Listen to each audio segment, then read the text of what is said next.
Assalamualaikum warahmatullahi wabarakatuh. Perkenalkan, nama saya Helena Yolanda Putri. Saya mahasiswa Universitas Muhammadiyah Cirebon, program studi ilmu komunikasi.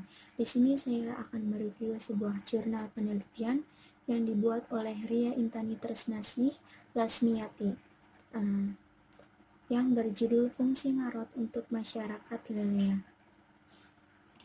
Baiklah, di sini saya akan langsung masuk ke bagian hasil dan bahasan jurnal penelitian ini. Yang pertama itu ada tujuan upacara.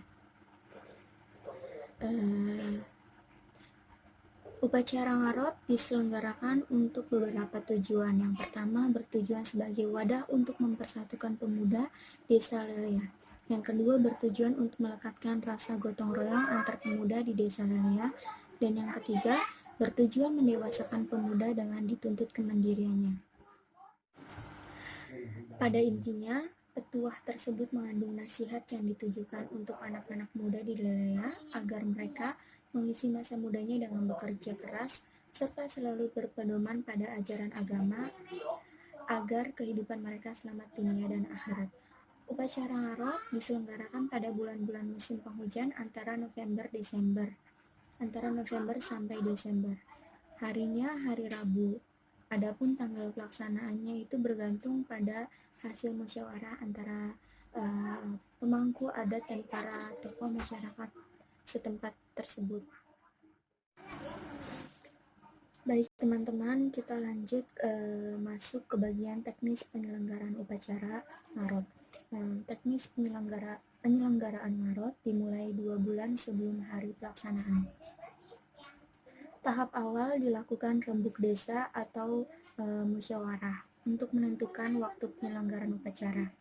Berikutnya dibentuk kepanitiaan yang terdiri atas ku bapak, ku biang atau kepala desa beserta istri. Kemudian pamong desa bersama istri, polisi desa, lalu instansi terkait. Kemudian penyelenggara upacara ngarot dibiayai dari hasil panen sawah Kasinoman pada musim tanam sebelumnya. Dan untuk penyelenggaraan berikutnya dibiayai dari hasil panen Kasinoman tahun berikutnya. Demikian sampai seterusnya. Informasi tentang penyelenggaraan upacara ngarot diumumkan sebulan sebelum penyelenggaraan upacara, yakni pada saat upacara sedekah bumi.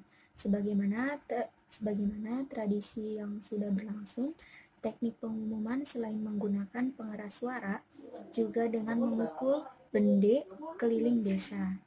2 minggu dari waktu pengumuman, Pujang Cuenek yang akan menjadi peserta ngarot berkumpul di balai desa untuk memusyawarahkan warna seragam yang akan dikenakan saat upacara, sekaligus menunjuk beberapa di antaranya sebagai perwakilan dalam acara serah terima perlengkapan tamu. Kemudian kita masuk ke bagian pihak-pihak yang terlibat dalam upacara. Secara garis besar, pihak yang terlibat dalam upacara terbagi atas pelaku upacara, pelindung atau penasihat penyelenggaraan upacara, kemudian keamanan dan partisipan. Pelaku upacara terdiri atas Bujang Cuene, ku bapak ku biang, dan pamong desa beserta istri, serta penari topeng dan ronggeng ketuk. Pelindung atau penasihat adalah pejabat atau pemangku budaya dari instansi terkait, keamanan dari polisi desa, sedangkan partisipan adalah mereka yang turut meramaikan acara, seperti peserta karnaval dan peserta pasar malam. Lanjut, kita masuk ke bagian persiapan dan perlengkapan upacara. Beberapa kegiatan dilakukan sehari menjelang pelaksanaan upacara, seperti menata area upacara di balai desa yang dilakukan oleh pamong desa, dan menyiapkan bahan-bahan untuk pembuatan nasi kuning dan sesajen yang dilakukan oleh istri pamong desa. Kemudian membuat rangkaian bunga kenanga dan melati untuk dikenakan cuene oleh masing-masing orang tua cuene.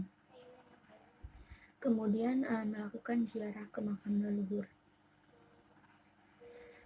Terus Kemudian perlengkapan bujang cuene itu berupa pakaian cuene yang terdiri dari kebaya, selendang, sewot atau kain panjang, setagen, ikat pinggang, sandal atau selop. Kemudian perlengkapan rias wajah, perhiasan seteno seperti bros, jepit kain, untayan peniti, cincin, gelang, kalung, jiwang. Kemudian hiasan rambut berupa warna-warni bunga dari kertas jagung yang dibuat oleh pengrajin bunga, rangkaian kenanga dan melati.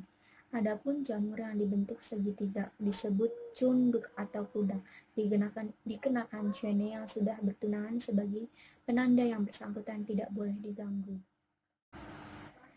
Kita lanjut masuk ke jalannya upacara, yaitu pukul 7 pagi, bujang cuene dari tiap-tiap RT berkumpul di rumah ketua RT masing-masing.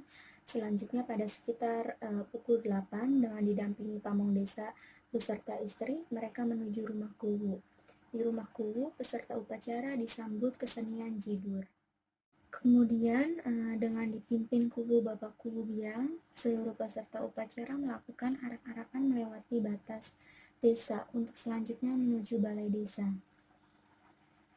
Posisi barisan dalam arak-arakan tidak ada ketentuan pasti, terkecuali untuk kuwu Bapak Kuwu Biang yang selalu ada di depan para cuene atau para bujang. Barisan arak-arakan terdiri atas kuwu Bapak Kuwu Biang, para cuene, pamong desa bersama istri, para bujang, grup kesenian jidur, grup kesenian reog dan genjering, nang dan nok dermayon, dan putra-putri batik. Sejak 3 tahun terakhir, Nang dan Nok Dermayon, putra-putri Indramayu, diikut sertakan dalam penyelenggaraan upacara ngarut. Salah satu tugas mereka adalah untuk mempromosikan pariwisata yang ada di Indramayu, termasuk wisata budayanya. Selain itu, juga diikut sertakan putra-putri batik Darmayon yang mengemban tugas untuk mempromosikan batik Darmayon yang merupakan salah satu ikon Kabupaten Indramayu. Kemudian dalam upacara tersebut ada pantangannya, yaitu beberapa pantangan yang diberlakukan dalam upacara ngarut, yaitu pantang menyelenggarakan upacara selain di hari Rabu. Hari Rabu dikisahkan sebagai kedatangan Prabu Lelea ke daerah yang sekarang disebut dengan Lelea. Sebagai penghormatan kepadanya, maka upacara dilaksanakan di hari Rabu. Pantang bagi laki-laki dan perempuan yang sudah menikah untuk menjadi peserta upacara. Hal ini terkait pada adanya kepercayaan bahwa sawah Kasinoman akan baik hasil padinya apabila penanamannya dikerjakan oleh bujang cuene. Pantang meniadakan ronggeng ketuk dan topeng dalam upacara. Selanjutnya ada makna yang terkandung dalam upacara ngarut tersebut, yaitu posisi kuwu Bapak Kuwu Biang di depan bujang cuene yang dimaksudkan untuk memberikan tuntunan atau tauladan. Kemudian kesegaran bunga dan warna putih pada bunga melati bermakna kesucian. Tari topeng menggambarkan fase kehidupan manusia dari bayi sampai tua dan akhirnya mati. Hal ini menjadi peringatan agar semasa hidup hendaknya manusia mengisinya dengan hal-hal yang positif. Air, keraras, dan caura jawulung, daun andong dan beringin, dan bambu kuning dimaksudkan sebagai penolak bala. Kemudian kita masuk ke fungsi ngarot. Mengkaji fungsi upacara ngarot dapat dilihat dalam 4 hal. Keempat hal tersebut adalah upacara dapat berfungsi sebagai norma sosial, sebagai pengendali sosial, sebagai media sosial, dan sebagai pengelompokan sosial. Jadi kesimpulannya teman-teman, upacara ngarot itu merupakan upacara yang memiliki keterkaitan dengan bidang pertanian. Upacara ngarot seperti upacara petani lainnya. Upacara pertanian lainnya tidak dapat dinafikan bermuara pada keselamatan dan kesejahteraan hidup. Namun demikian, upacara ngarot berbeda dengan upacara-upacara pada umumnya. Upacara ini memiliki tujuan yang kemudian menjadi pembeda dengan upacara pertanian lainnya. Tujuan pada upacara ngarot identik dengan subjek atau peserta atau pelaku pada upacara.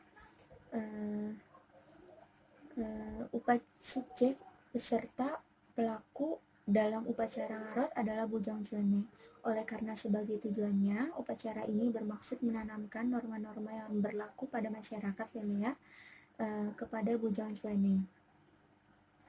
Upacara ngarot diselenggarakan dari tahun ke tahun pada hari, bulan, dan tempat yang sama, sebagaimana para pendahulunya menyelenggarakan upacara ini. Penyelenggaraan yang tetap ini sifatnya tidak serta-merta, melainkan semuanya berasaskan tradisi dan dilatari sejarah. Secara kasat mata, upacara ngarot tampak sebagai sebuah pesta tradisional semata. Selain ada kemeriahan dari warna-warni bunga yang menghiasi arak-arakan, juga ada kemeriahan dari tampilan beberapa kesenian.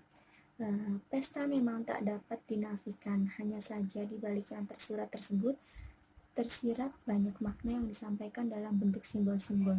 Simbol-simbol tersebut, apabila dibedah satu demi satu, sejatinya adalah norma-norma masyarakat wilayah. Zaman memang terus berkembang, namun demikian norma-norma yang merupakan warisan dari para pendahulu tersebut rupanya masih dianggap sezaman. Dengan kata lain, tetap aktual untuk digunakan sebagai tuntunan Bujang Cuene sekarang. Tidak heran kalau kemudian upacara ngarot terus-menerus diselenggarakan demi mewariskan norma-norma tersebut. Cukup segitu, kurang lebihnya mohon maaf. Wassalamualaikum warahmatullahi wabarakatuh.